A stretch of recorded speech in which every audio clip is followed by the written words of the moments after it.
Pretty obviously not a great day to be outside. We had a lot of freezing rain last night. It's this part of Ohio, it's really weird. We don't get nice fluffy snow or just rain. We get some god-awful mix in between.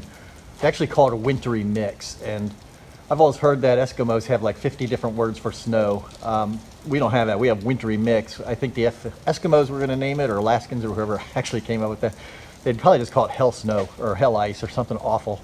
Because it brings down tree branches. We had a flag hanging out on the front porch that got real icy and tore itself right out of the post of the porch. It's just a miserable day to be outside, but we're not outside, we're in the hangar, and we're gonna be working on this propeller again. So if you remember, there was an issue with the blades being thicker than they used to be here where the spinner goes on, and couldn't figure out why that was happening.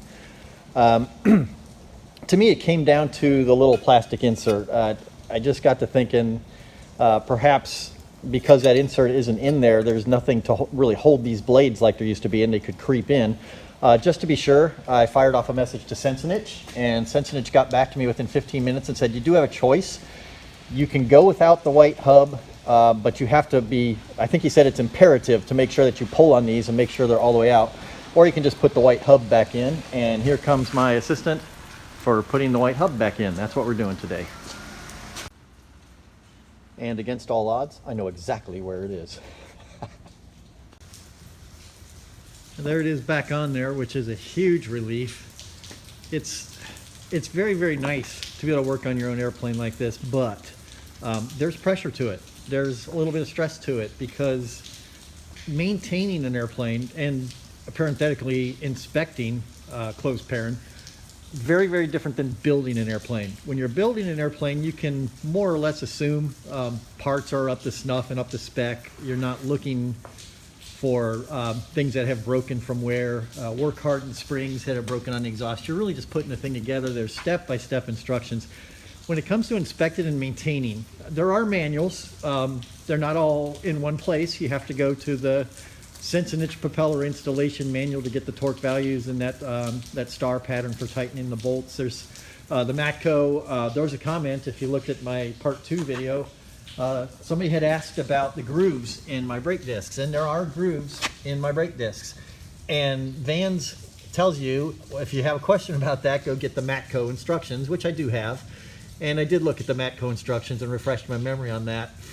It's okay to have grooves. They say you won't take a rotor out of service just because it has grooves, but they can only be a depth of 0.03 inches. Now I have feeler gauges, so I got out a feeler gauge and looked at what 0.03 inches is, and it's actually quite a bit. It's quite a lot as compared to just, you know, the flushness of the surface. Now they do also state that you don't have to replace the rotor because of those grooves, but your brake pads are going to wear faster. And that's true. It's a little bit rougher, and you saw the condition of those brake pads. They looked like they'd been through a wringer. So these discs are about $90 each. They're in spec. They're already put together. I think I might go another year on them. I'm not really worried about them at all. Braking action has been just fine. I've not noticed any problems with them. They're within spec. But at some point, it'd be nice to have new ones. Just keep the airplane, you know, there's standards, and there's minimum standards, and then there's, you know, my standards, which tend to be a little bit higher. And this tire is going to come off again. Another comment, this is the tire that when I was putting the tube in, I felt like it may or may not be really in there as well, you know, not creased or not folded or anything like that. And I tried to move it around as much as I could. This is the tire where I basically ran out of talc powder. There is some talc in there, but not a lot. And I think that's why I was having so much trouble to get that tube to slide around and get straightened out.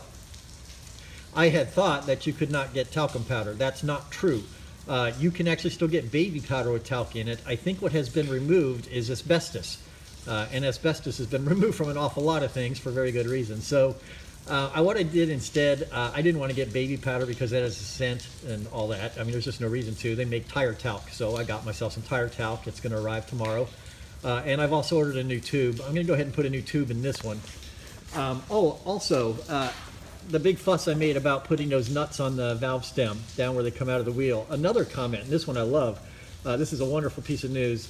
I've been told via comments, and I'll probably try to verify it, but I'm not too overly worried about it one way or the other. But apparently the instructions these days when you assemble those wheels is to take that nut that goes down in the inner hub of the wheel and throw it away. So that's when this wheel comes off, that's what I'm going to do. I'm going to put a new tube in it with plenty of talc this time so I can get it straightened around. I don't know if that old tube, I'll take a look at it, but I went ahead and ordered a new one because if it's been folded in there and abused, I don't want it. So put a new tube in. I will not put that nut back on there. So that's coming up. You don't have to sit through that again. I'm sure you've seen plenty about the tires. So at this point, I've done the compression check. Everything is good. The spinner is back on. The blades are adjusted. I'm reading through, there's about a 15-page section on how to do an inspection in the van's RV12 maintenance manual.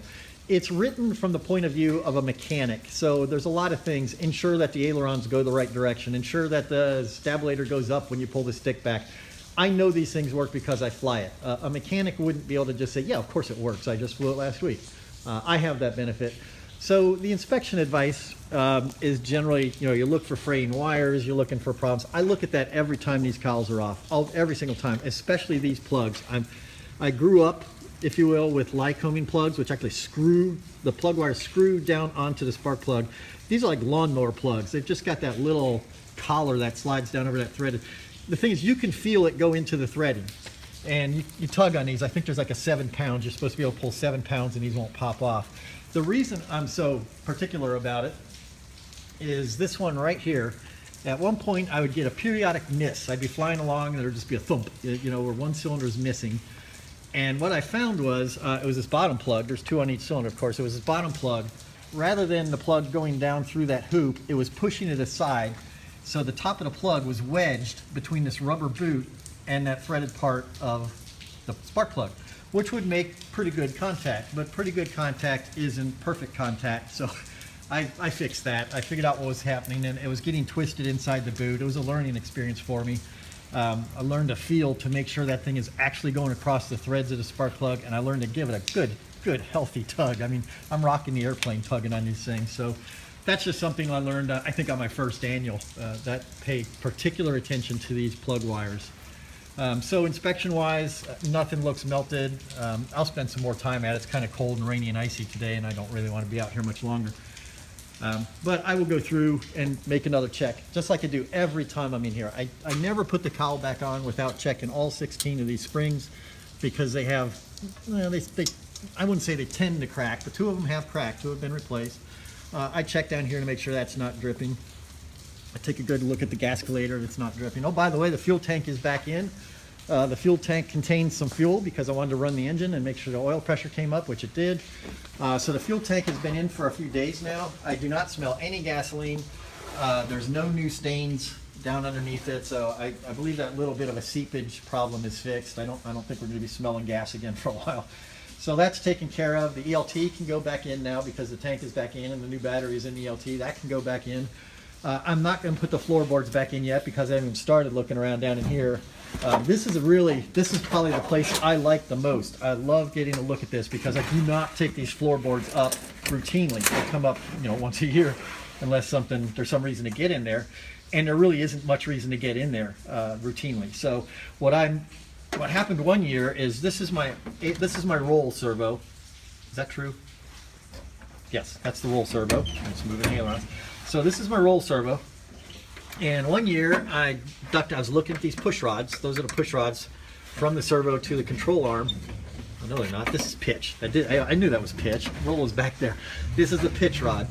And you need that. You need the airplane to go up and down. You don't necessarily need the autopilot, but you don't want this rod falling off of here and dropping down there and getting stuck against the servo or something, basically jamming the controls. And it was nowhere near that, but this stop nut had come loose, and that's why that orange stuff is on there. I could tell right away that nut had come loose because that wasn't a straight orange line anymore. This had rolled away from it and broken that seal. So it's nice to be able to take a quick glance, but you still want to get a hold of it. You just want to touch everything. There's nothing in there should be loose. So, and particularly that little wishbone thing down there, that's your ailerons, and you kind of want that to work. So you pay close attention to these, and then there's another push rod here. So I get down in there and check all of those, make sure the cotter pins are still in. I've never had a cotter pin disappear, but just still look. I would like, it tends to see how it gets a little grungy down there, which is unfortunate because it's very hard to get down there and then clean that out. You can kind of get in there with a rag to some of the places, which I'll do, but there's still a lot of places you just can't get at. And that grime tends to build up, but You know, some things you can do, some things about, some things you can't. So really, I haven't cleaned the bottoms of the wings yet, but that's trivial. It's really coming together. I think we're just about done. Getting the spinner back on and getting the fuel tank back in were the two big things. I'll do that. That left tire won't take me more than half an hour. That new tube won't take long at all. So just about done, other than getting in here and really inspecting. But that part, like I said, every chance I get, I look at this stuff, and these are the ones I don't get a lot of chance, but for the most part, I know everything works. I know the choke works. I know the engine works. I know the heat works because I fly it. So just about done. And that didn't take nearly as long as the first time, partially because everything is still kind of loose. Not loose, but not stuck either, not been on there for a year or two. And, you know, practice makes, if not perfect, at least slightly more efficient. So the tube actually was just fine. There were no folds or anything in it, no creases. It came out of there perfectly round, but I still feel better having taken a look at it and gotten a little more talc in there. So nothing to worry about there. So it's on to inspecting the engine. This is generally, like I said before, I do this every time I have the cowl off. I'm in here looking at this nest of wires and all these things tie wrapped in various places. You know, with the tie wraps in particular, I'm looking for wear. Tie wraps are kind of a controversial issue. Well, what isn't these days, but there's a school of thought that the tie wrap is through vibration and time, almost like water can create a canyon, that these things can cut through hoses. I've not seen any evidence of that, but I am careful about it. So what you would see, pretty much every place I have a tie wrap that's on a hose, it's protected with this silicone tape. This is electrical tape. This is what we used to use on the SR71 to bundle up wires that we'd had to, if we had to cut into bundles, that's what we replaced it with. So those aren't showing any wear. They're certainly protecting what I want them to protect. So I take a look at those, and then it's really down here, back behind here is the stuff that's much harder to see because you can't see it unless the bottom cowl is off. So while I'm down here, I'm looking again, I think I mentioned this before, I'm looking at these springs because they tend to work harden and break. You'll note the new ones don't have the RTV in them. I guess Vans gave up on that idea at some point. The idea was you fill them up with RTV and they won't work harden and won't crack, but it wasn't making a lick of difference, I suspect, because I don't think they do it that way anymore. This was put on by a mechanic at an annual I paid for a couple years ago, and you know, I trust him. So here's another one. This is one that was found. He found this, the guy. He found that this was kind of interrupting with the radiator hose. So he put this nice big pad on here to keep that from chafing, which is really nice. But again, here you see on this water hose here, I've got the protectant on there, that silicone tape to kind of a sacrificial wear, if you will. If that wears away, I'll notice it before it gets to the hose itself. And this always has just a little seep here. I think this is why I see a little stretch of oil down here. I'm really reluctant to tighten it anymore. It was put on there per the instructions, and I don't know if I just want to be tightening stuff up, hoping for the best. So now here's my plug wires again. Of course, we just touched those, so we're very paranoid about them. They've been off of there, so I'll be paranoid about them for a while. Exhaust is all looking fine. This is my oil radiator, oil cooler. And here's another potential spot for leaks. And these hoses here, they don't sit, when it's down like this, when it's not attached to the cowl, those hoses are sitting down on the muffler. That's not always the case because even though they're heat protected, like this one looks like it's been rubbing a little bit. It might be sitting down here. But if you look at the state of the hose, yeah, it looks like it's been molested a little bit. So this is one I might actually get a tie wrap or something and just hold it up a little bit higher because, you know, when the, no, that's where this is where this will usually be, and it's lifting off by itself. I'll have to see what that looks like with the bottom cowl on, see if I really want to do anything about it. Everything else, you know, the wiring and such, really, there's not much that can happen to the wiring but old age. But I like to get a look down in there. This was a tremendous spot when I was building it. That was a great spot to drop things and not be able to find them. And we're going to be messing with these. We're going to be balancing the carburetors here soon. So this safety wire is going to come off. Doesn't matter if that's okay. We're going to be taking that off anyway. These are the two nuts you use to balance the carburetors at idle. Make sure that spring is on here. That spring will also come off when I bounce the carbs. Actually, this crossover tube will come off. And the tool, the device that measures the misbalance, sits across this tube. It just comes into that and right back down, and that'll show whether you're getting different manifold pressure on each carburetor. And that looks like, okay, that's nothing. You're also looking for oil leaks in here. Just anything that just doesn't look right. So there's just a lot of poking around. I'm going to get out a flashlight and I'll probably spend about 15 or 20 minutes just staring at everything. I take a cursory look. A lot of times that's how I find things, just out of the corner of my eye, actually. It's like, wow, that doesn't look right. When I stare at things, I think it needs a little bit of both, because there's a tendency to overlook when you look too much. See, like this is important. This is your ground. Without that, the engine doesn't run. So these need to be nice and tight. It's just that kind of thing. So that's what that's going to be now that I've got the tire done, and then I'm heading home to watch football. Go Bucks. This is one of the more irritating design, I don't know if the word I want is decisions, mistakes, negligence, incompetence, I'm not sure which. So the engine mount is right here. 4 big bolts hold it to the firewall. The engine itself mounts with bolts through the side of the mount into the engine. I've got an Allen wrench on one of them. You can barely see it deep down in there. And those bolts were working loose on some of the early serial numbers. And Vans, I think they redesigned this plenum to make it a little bit easier, not easy, to get a tool down here and check to make sure those Allen head bolts are in there. And that one's nice and tight, but they're just very, very, very difficult to get at. There's 4 of them, 1 down, 3 to go. Now here's something I noticed. This big 4-way junction, 5-way if you count the alley, is just kind of resting against the crossover tube up here where the banjo bolt used to be before I put these different fuel lines on. And I don't want it sitting here. You can kind of see, can you, if I can get the lens in the right place? Right down, it's dark down there and it's hard to see, but you can see where that's been rubbing against this metal block. This fitting's rubbing against that block. So I'm going to make a, first thing I'll try is getting some tie wraps and making a standoff and see if that'll lift it away from there sufficient to keep it from doing that. So let's see if that works. I couldn't get a cross tie wrap standoff to work out the way I wanted it to. I don't know if you've ever seen it stand off. I've got some in here somewhere and I could look around for one. It's basically just tie wrap that way and another tie wrap cross corner to it being held by it that you put around the thing you want to stand off, and then the 2 tie wraps are enough to lift it away, but it wasn't doing it. So I went and got almost the last of my fancy SR71 Blackbird Habu rubber tape and a tiny little tie wrap, and now that's nice and cushioned as it bounces against there, which will do for now. I'll be in here in 3 months at the latest when I change the oil again, and I'll be able to take a look. This is the top. Anything on the top of the engine is relatively easy to get at. The top cowl is much easier to get off than the bottom. So it's off of there every other month at the latest. So I get plenty of chances to look at things like that and make sure they're holding up the way I want them to. And everything else is looking pretty good. I wish I had my new GPS, my 2020 GPS. I'd put it in while I was standing here.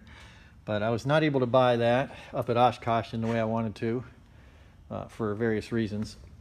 Marriage. So we'll spend more than I would have gotten it for. I would have gotten it $80 cheaper at Oshkosh, but we'll just have to pay I don't know, some kind of penalty that, we don't want to talk about it. Is what it is.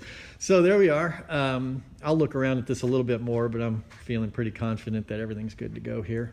Kind of works from there inside the app.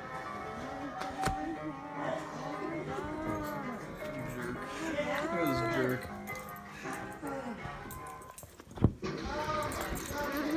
Callie wants to hang out too. Callie's like, what's going on, everybody? Cassie. What's wrong?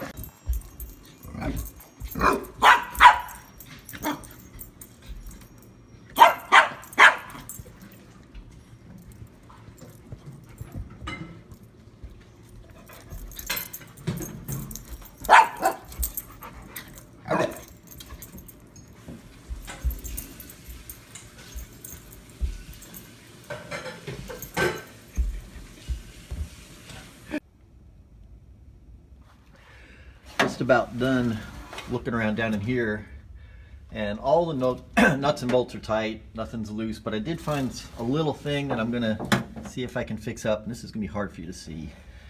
Look down there, there's a couple of splices down there, and as I move the stick around, look what they're doing. See that circular pattern rubbed into the aluminum underneath the stick? See how that's jammed? See how those are kind of sticking? Those 2 terminals, splices?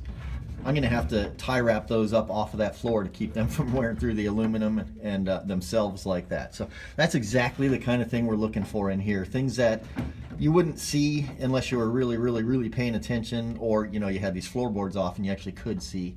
So I don't know how long it's been like that. But long enough that it's left a mark, but I can't believe it was like that last year. But then again, I can't believe it wouldn't be, because I don't know what would have changed. So that's probably something I didn't see before, but I see this year, which is why we look every single year. So that's pretty much it. I'm going to strap that up with a tie wrap. Everything else looks good. I'm going to get busy putting the floorboards back on.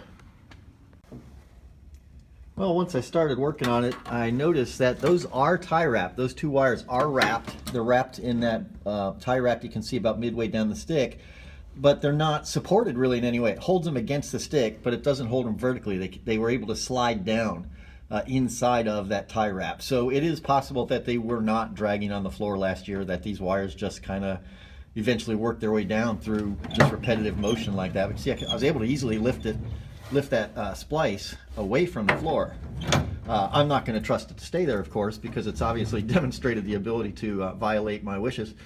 So I'm going to tie it up a different way, but that's going to be absolutely easy peasy. So in any event, that's a tiny little thing, but I'm always happy to find these things. It makes it worth doing this. It was a long morning, but it's warm enough. It's 40 something degrees. I can live with that. I'm in a sweatshirt. I mean, it's not that bad. Got the wings back on. Got the guy hanger across from me to come over and help with that. Cowls are still off because the only thing I haven't done is the carb balancing, and I'm not going to do it today. The wings are back on, as I mentioned. I cleaned the windshield, annual cleaning of the windshield, or semi-annual cleaning of the windshield. The floorboards are all back in. The fuel tank is back in. ELT is back in with a brand new battery. Everything's back together. So it's carb balance. Wash some of the bugs off the wings, which are still there. That's probably the last thing I'll do. So really, once the carb's balanced and the cowls are back on, it's ready for its first flight after annual, which I always do alone, and I never go very far from the airport. I've never had an incident, but you know, everything has been taken apart, and I assume everything got put back together. I try to make sure everything's been put back together, but I stay close to the airport first time I fly it. Just prudence. So there we are. Not much left to go. Unfortunately, this is probably the last good flying day for quite a while. It's the day after Thanksgiving, so everybody that can is out flying except me. Although I did start the engine, I ran the engine up, checked, make sure I didn't have any oil leaking or anything like that. It's running fine. It feels like it probably doesn't need the carb balance, but it's not hard to do. It's time consuming, or it can be, but it's not hard to do, and it's absolutely worth doing. Smooths out the idle quite a bit. So that's next. Maybe tomorrow, not sure. We'll see. It's Sunday in late November, which normally means it could be pretty cold here, but we got a nice day today, or nice-ish day. It's 45 degrees right now, which is good enough. It'll probably get about 5 degrees warmer. Not supposed to rain. We got all the rain yesterday. It's still sitting here, but that's no problem for me. So this should be just the weather we were looking for to finish up with our carb sinking or carb balancing, whichever you want to call it.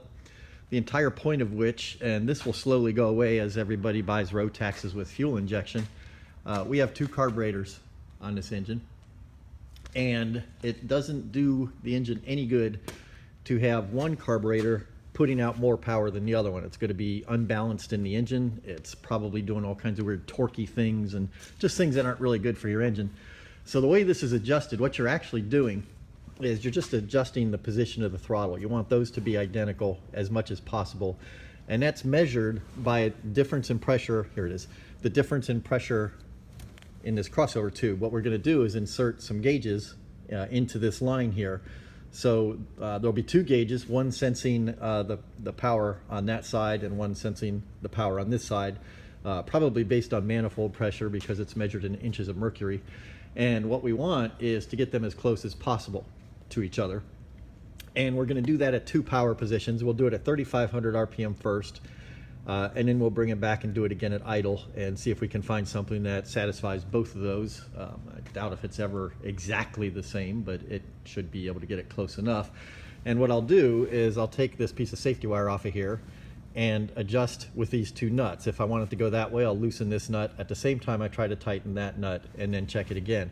Now, what I used to do is I used to have the engine running and I had somebody in the cockpit sitting on the brakes. You know, you can trust chocks or you can trust the brakes. You can trust them even better if you use both of them. That was, as you can imagine, this being the propeller, this being my arm. I mean, you can see how close those are. That engine running in November at 45 degrees, it gives you a wind chill about negative 300. It's also right there, a little bit wide on the elbow. You chop your left arm off. These things are shaking around. Your hands are shaking. The wind is blowing. You can't really communicate with the guy inside because he's inside in his warm. Anyway, I don't do it that way anymore. The only benefit of that was real-time feedback. I changed this. Did it work? No, it didn't. I changed this. Did it work? No, it didn't. What I do now is I start it. I determine which direction or the severity of how out of balance they are and work towards that simply by, I'll get out, I'll shut off the engine, get out of the plane, make an adjustment, get back in the plane, start the engine, check it again, repeat as required. And it can be, it can be a dozen trips in and out, starting the plane, stopping the plane. It can be time consuming, but it's much safer than being anywhere, or hell, safe. It's much more comfortable than dealing with this big spinning propeller flailing around. You do adjust one side at a time. The official process is to adjust your idle screw. The official process from Rotax assumes it's never been done, and you're also setting your idle speed. I leave my idle speed the hell alone. It takes a very little change on that little set screw to make a difference on your RPM, and you go from too high of an idle and you float down the runway because this airplane would literally fly on D-sized batteries. Or you get it so low that you pull the throttle back and the engine stalls on the runway. So I have it where I want it, so I'm leaving it alone. So really what we're going to do is we're just going to balance. Now I have two different tools for doing this. There's a cheap one and an expensive one. This is the cheap one. It's standard, just regular old gauges. Now there's not a problem with this. And actually it's a little bit better than the other one because if there's a huge disparity, you're going to see on which side it is, and you'll be very easy to figure out which direction you need to go on adjusting the throttle.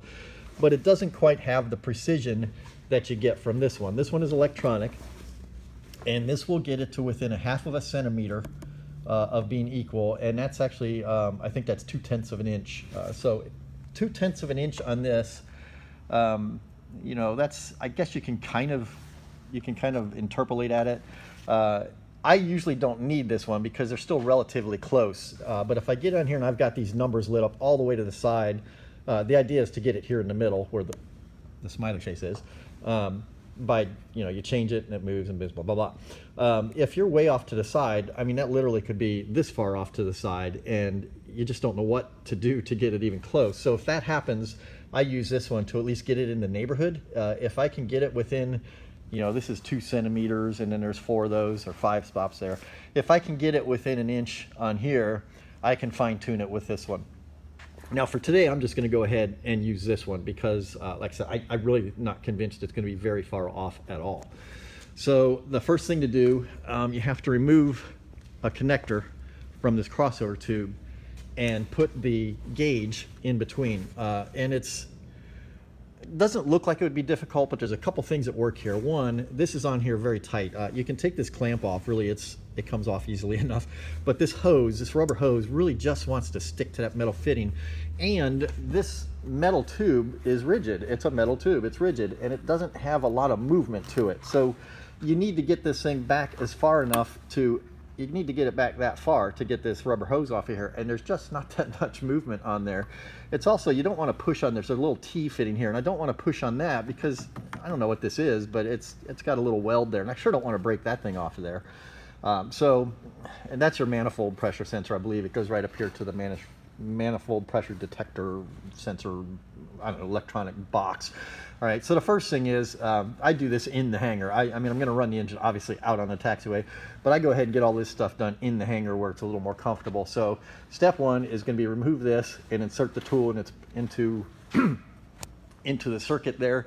And it runs off the battery, so it has a couple clamps that come over here and clamp onto this battery. This, by the way, is a terrible, terrible design.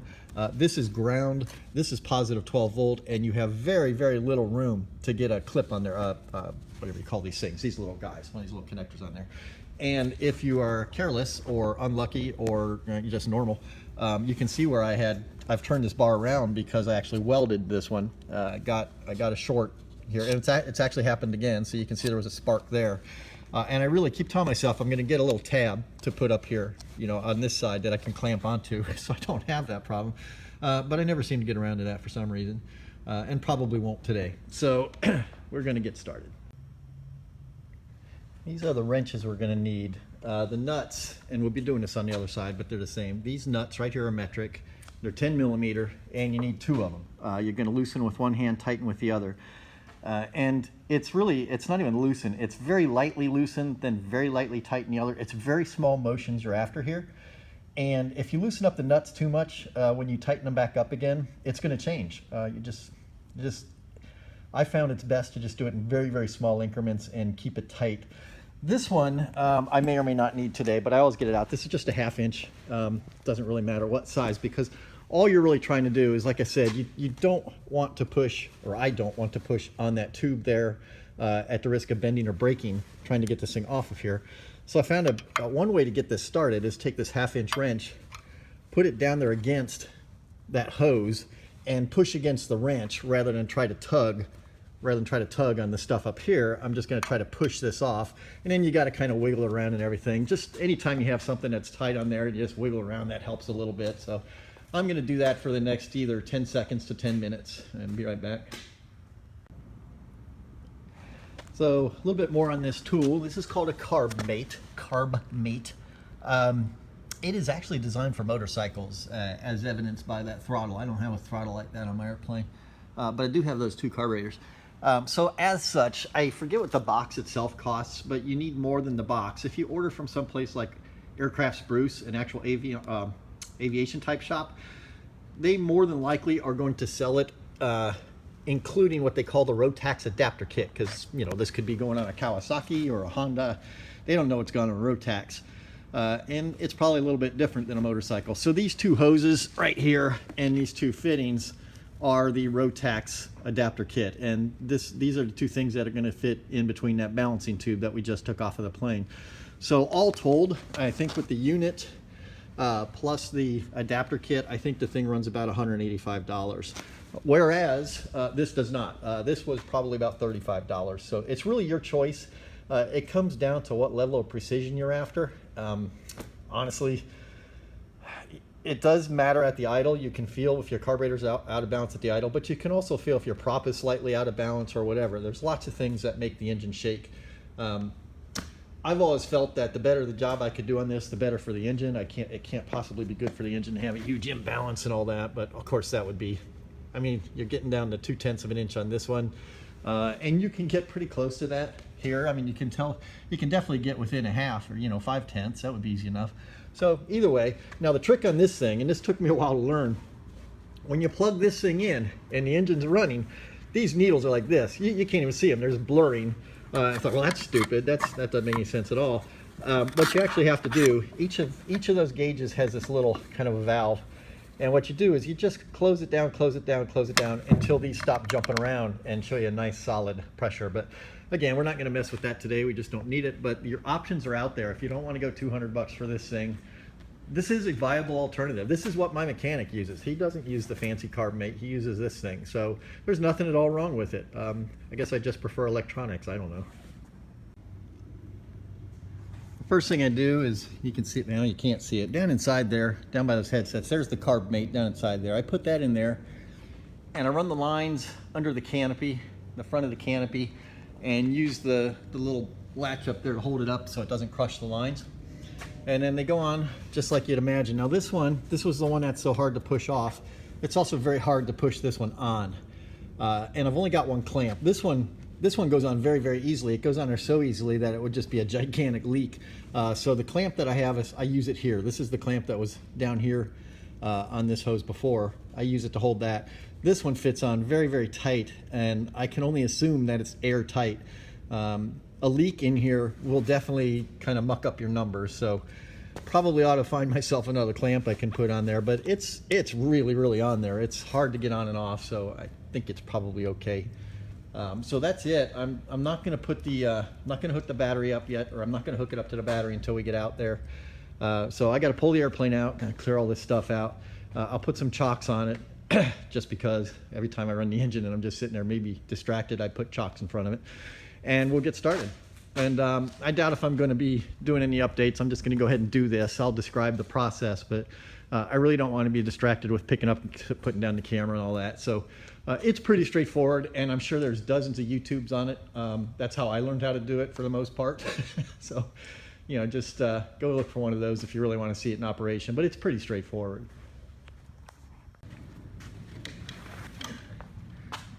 All right, here we go. A smarter version of me would have plugged in the preheater yesterday so the oil would be nice and warm, because you have to do this at operating temperature, which means I'm going to sit here for 10 minutes or so, if not longer. It's fairly warm. It's about 50 degrees, 45, 50 degrees. But I'm going to have to sit here and wait for the oil to warm up, and that's going to take 5 or 10 minutes. With the preheater, it wouldn't have been instant because there's some of the oil and some of the lines and such aren't, you know, that's still cold, so it dilutes the hot oil or the warm oil. But it would have been a lot quicker than this is going to take. So I'm going to be sitting here about, I don't know, probably about 10 minutes or so, just getting it up to operating temperature. I wish I'd have thought of that yesterday. Well, I probably wouldn't want to come out here. Yesterday was Ohio State, Michigan. A game that I thought Michigan was going to win 38-10, but they actually lost. I believe it was 62-39 or some odd number like that. Very, very exciting game. Closer than the score indicates, really. It wasn't until late in the second half that they really blew it open. But our team has played poorly. They played poorly all year, but they really put it together yesterday afternoon. It was a noon game. So I guess we're going to a bowl game. We got to beat Northwestern yet, and I don't know if you don't know anything about the Big Ten. Northwestern for the longest time was the Big Ten's whipping boy. They were just terrible. And now here they are. They're leading their division, so we got to beat them before we actually go to any of the big bowls. Anyway, that's why I didn't do it yesterday. That plus it was raining all day. So I'm gonna get started. A little bit further off than I would have expected. Actually, quite a bit off. And you can hear it. It's kind of rough. Now, it's partially rough because it's cold, and it's partially rough because of the crossover tube being removed. So that's normal, but that's going to require some work right there. I still need to let it heat up though and verify it stays that way at operating temperature. And we got a ways to go. We're at 58. We need 120. It's improved a little bit as the engine warms up. That's much closer. We're on the 2 centimeters, so that's off by 4 centimeters. Whatever that means. So there it is, and you can't feel it, but you might be able to sense that it's running much, much more smoothly than it was. It's very smooth idle now. Makes all the difference in the world. So we're all set here. I'm gonna put it back to the hangar and call it done. Well, that's it. The rest of it's just a reverse of the former process. I'll replace that safety wire, and those are nice and snug. I don't even get back in the airplane until they're nice and snug. They just need safety wired, and then this has to be taken off. I'm going to go ahead and disconnect the instrument from the battery and push it on back in the hangar and do a final look-see before I put the cowls back on. I always take one more look before it all goes back together. And at that point, it's paperwork, and the paperwork is every bit as important as the inspection itself. You got to get the write-off done correctly. Many examples on the internet. I actually have an example from the A&P that I had do an annual one year just for really just for peace of mind. So I basically just copy what he does. You want to check your registration. My registration, I went back there and that little plastic pouch kept falling off of there. It had double-sided Velcro tape, just wouldn't hold it, so it's riveted in now. And I noticed that my federal registration had expired October 31st of this year, which is actually when I started the annual. I had one already. I think I bought a new one in May. They're all of $5. It's really ridiculous. It's all this bureaucracy to collect $5, but what they're really collecting is, you know, registration information. They want to know who you are. And there's reasons. There's always reasons. In any event, it was sitting there in the map box. So, you know, that's part of it, is checking all your paperwork and making sure everything is up to snuff. This airworthiness has more to do than just with the airframe. Airworthiness is a very broad blanket, and it includes paperwork. Very much includes paperwork. And now one of the most onerous and repetitive tasks on the entire airplane, putting on the bottom cowl. Easier with 2 people, but still not easy. Harder with 1 person, and definitely harder. Definitely harder. The biggest thing, I hate this thing. This is the oil cooling radiator. I think it's been moved in newer airplanes. Not sure. I don't care. No, not gonna do me any good. This has to, these 2 little dealies here have to meet up. They're down in there somewhere. There's little white cones down there where that opening is, and they used to, when these oil hoses were nice and fresh and stiff, it would hold it right where it needs to be. But these oil hoses are 5 years old now, and they don't hold it where it needs to be. So I might not be able to do this alone. Generally, it takes somebody on the outside with an awl reaching through, trying to grab one of these holes and get it lined up so he can slide a bolt into the other one. Sometimes I forget to do it entirely, and the whole thing, Kyle has to come back off again and start over.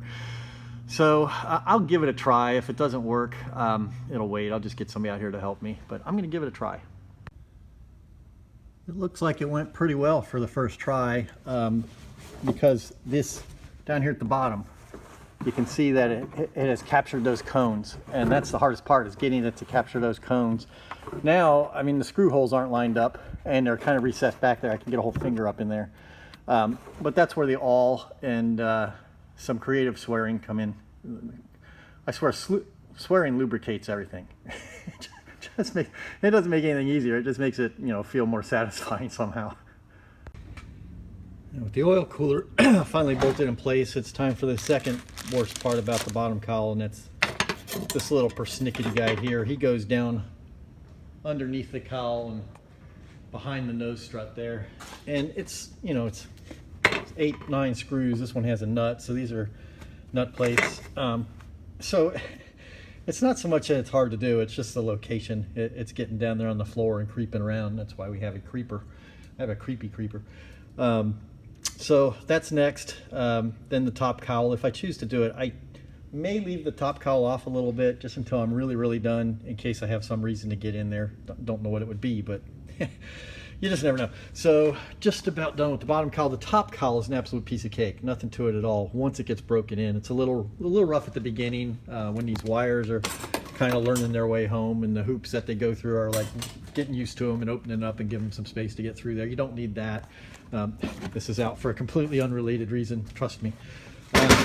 So this goes on, and I think I'll probably run it again. I may even taxi it around a bit. I haven't done brake check at full RPM yet to see if it creeps at full RPM. So I'll do that. The engine is cooled off by now, so I'll go ahead and put it on the preheater and probably not bother with that today, because you do have to condition the brake pads. The easiest way to do it is out on the runway, because you have to accelerate to 40 miles an hour, slow down using the brakes to 5 miles an hour, repeat 3 times. Do not drag the brakes. Don't let them cool off on your way back to the hangar, blah, blah, blah. You can't steer this airplane without dragging the brakes. So generally on conditioning, what I'll do is after that third start and stop, I'll go ahead and take off and let the brake discs cool off in the air, because there's no way I can taxi it all the way back up here without dragging a brake. That's how you actually steer the thing. So this is pretty much, I keep saying this, but we're just about done. Before we even consider putting the top cowl back on, do a last minute walk around. I'm looking for a number of things. I'm looking to make sure this hose is attached. I have bless me. And again, I have forgotten that before and had to pull the top cowl off, which is no big deal, but still. Make sure you've re-safety wired your throttle cable after balancing. And I'm looking for tools. Now, I'm trying to make it a point never to sit a tool on top of the engine. If I'm going to set a tool anywhere, I'll generally put it up here, somewhere like that, or on the wing. But I don't trust myself not to have done it and just simply forgotten about it. So take a big look around for any kind of tool sitting there. I may have sat down or set down and had it fall down in there or whatever. Oh, and I do want to get that cover back on that battery terminal. So there's another little thing, another little detail. So basically just checking to make sure everything is all snugged up. I had this oil tank out, so I want to check that. Everything should be nice and snug. The engine's been run. So if I had any oil leaks from the oil change, I would have found them by now, which is nice. So that's just the last look around before we put that top cowl on. And again, it's not a big deal. It's easy to get the cowl back off of there, but I don't want something floating around in there until I figure out it's in there, or I don't want that hose off of there not cooling the cylinder sides. You know, you just want to make sure you get everything put back the way it was. Well, the cowl pins are in, and I gotta say, I'm a guy, so I'm not 100% in touch with every single one of my feelings, but I can tell you two things that I don't like. One, IKEA. I think IKEA is nothing but a Walmart with meatballs. And two, Van's cowl pins. I just don't like these cowl hinge pins. I would much prefer one of those quarter turn airlock things that I've had on every airplane previous to this one. Just a lot easier, but Vans picks the strangest places to be, I don't want to say cheap. I do want to say cheap, but I'm not going to say cheap. Pecunious, no, that's not right. What's the word I'm looking for? Parsimonious, something like that. Sometimes they just don't want to spend money. And those quarter turn airlocks, they're really not cheap. I don't know if they're 15, 20 bucks a piece, and you'd need about 8 of them at least, if not more. But I just don't like these wires. Now, I had a problem with one of these wires. I had an RV6 before this, and the cowl was a little bit longer. So the wires had a little bit trouble getting all the way back in there, and they get work hardened. And what happened on the 6 is this little tab broke off right here. And there's no way of getting that wire back out of there when that happens. So I had to drill out the rivets that hold in the hinge pin, the hoops. Had to drill those rivets out. And I'll tell you something about a drill bit. A drill bit drilling into a rivet is going to look for the path of least resistance. And I can understand it. I've done my entire life based on the path of least resistance. That's not entirely true, but mostly. When it's convenient to anyway, or safe, whatever. It broke off, and I tell you, that bit, trying to drill those rivets out, that bit, when it sensed fiberglass, it sensed freedom, and it ran for its life. So all of the holes got elongated, so it all had to be closed up with fresh fiberglass and then match drilled. And I did get it done. I can't say I got it done super well, but it was good enough to get the airplane sold. No. It wasn't too bad. It just it didn't fit as tight as it used to, which I think was a good thing. I think part of the reason it broke is the cowl was fit just too tight. There was no gap at all, and I guess that's precision, but it's not built for longevity. So I'm gonna go. I've got one more thing to do. It's clean off all my little hand prints and get the grease stains off of it. Whatever I had on my hands at the time I touched it, I probably should have painted the airplane black. That wouldn't happen. Okay, so there it is. I've got 6 more screws. There's 3 screws that go here, 3 screws that go there. Those are trivial. And I'm just going to start cleaning. I cleaned it before, and, so it shouldn't be too bad. The belly's all done. I just got to clean off all the stuff I've touched. There's another reason other than aesthetics that I'm going to go around the entire airplane cleaning it, just basically wiping off any kind of grub. So I'm going to look at everything. And the reason I'm going to look at everything is sometimes, despite my personal policies, I do stupid things like not having screws all the way tightened down. So as I clean past something like this, I'm checking for the screws to be all the way in. And so it's just kind of another, it's the last final check other than my next pre-flight. I would have caught that on pre-flight as well, but that's what we're looking for. We're cleaning up and we're making sure everything is actually all put back together the way it belongs. Well, this is embarrassing, but you know, total honesty, case in point, there's another one I missed. So, a little bit embarrassing, but you know, don't be too harsh on me.